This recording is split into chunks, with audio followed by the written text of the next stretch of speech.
salam sejahtera untuk kita sekalian. Perkenalkan, nama saya Sulistiawati Paita. Saya Wideswara dari Balai Diklat Keagamaan Manado. Pada kesempatan kali ini saya akan menjelaskan tentang strategi pembelajaran agenda kedua pada pelatihan kepemimpinan administrator dengan metode blended learning. Pada agenda kedua, kepemimpinan kinerja, terdapat 4 mata pelatihan, yaitu kepemimpinan transformasional, jejaring kerja, strategi komunikasi organisasi publik, dan manajemen perubahan sektor publik. Learning journey pada agenda kedua ada 3 tahapan, yakni tahapan pertama yaitu self-learning atau MOOC, tahapan kedua pembelajaran e-learning, dan tahapan ketiga yaitu pembelajaran klasikal. Strategi delivery pembelajaran agenda kedua. Tahap pertama MOOC sebanyak 10 jam pelajaran, di mana 8 jam pelajaran adalah pembelajaran mandiri dan 2 jam pelajaran adalah penugasan pembuatan makalah oleh peserta. Yang kedua, tahap e-learning terbagi pada 2 tahapan yaitu sinkronus dan asinkronus, di mana asinkronus yaitu 18 jam pelajaran, sinkronus 1 2 jam pelajaran, sinkronus 2 2 jam pelajaran, dan sinkronus ketiga 4 jam pelajaran. Dan yang terakhir yaitu tahap klasikal 1 9 jam pelajaran dan klasikal kedua 12 pelajaran. Pada tahap 1 MOOC, peserta diminta untuk belajar mandiri sebanyak 8 jam pelajaran. Sedangkan 2 jam pelajarannya mereka harus membuat tugas makalah.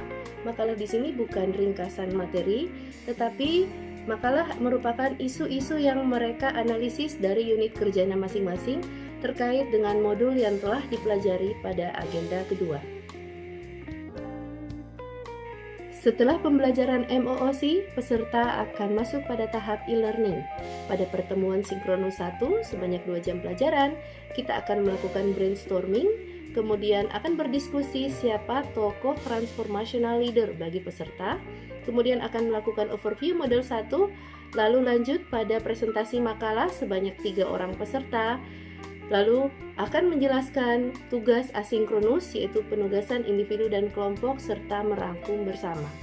Pada sesi ini, peserta akan diberikan tugas yang pertama yaitu tugas individu, membuat analisis dan implementasi konsep pengembangan kompetensi pegawai di lingkungan unit kerja masing-masing.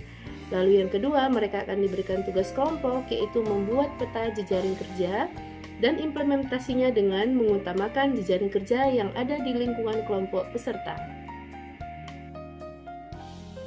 Pada pertemuan sinkronus kedua, kita akan melakukan brainstorming, kemudian presentasi makalah sebanyak 3 orang peserta, lanjut akan membuat simulasi advokasi, di mana peserta menyamaikan makalah dari tugas kelompok, yakni peta jejaring kerja dan strategi komunikasi. Kemudian kita akan melakukan rangkuman bersama.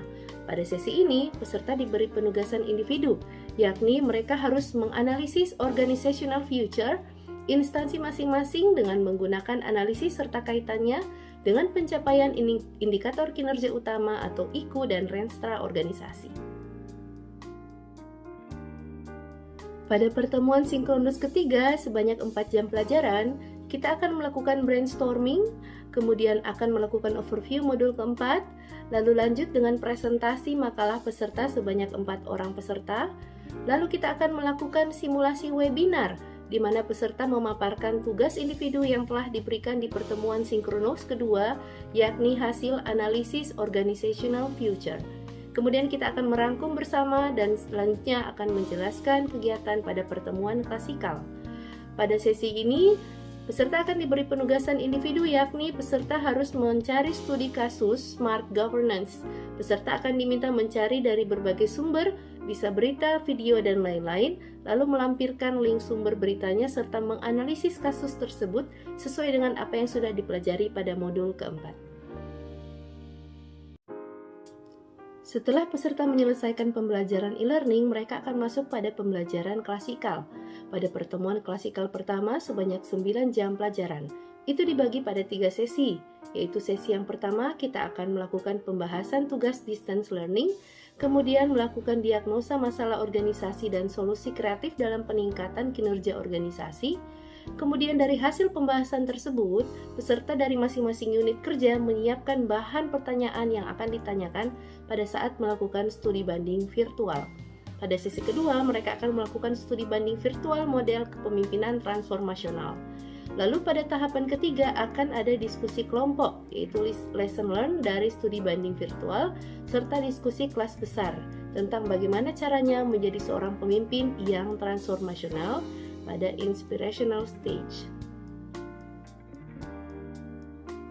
Pada pertemuan klasikal yang kedua, 12 jam pelajaran terbagi pada 4 sesi. Sesi pertama kita akan melakukan sharing pengalaman belajar klasikal, lalu kemudian tanya jawab pengalaman dan pemahaman pembelajaran mandiri agenda kedua. Sesi kedua akan ada brainstorming, kemudian peserta akan dibagi dalam 4 kelompok, satu kelompok 10 orang, kemudian setiap kelompok akan membahas penyusunan strategi penerapan kepemimpinan kinerja organisasi dengan membangun jejaring kerja lintas kelembagaan, strategi komunikasi sektor publik dan manajemen perubahan organisasi.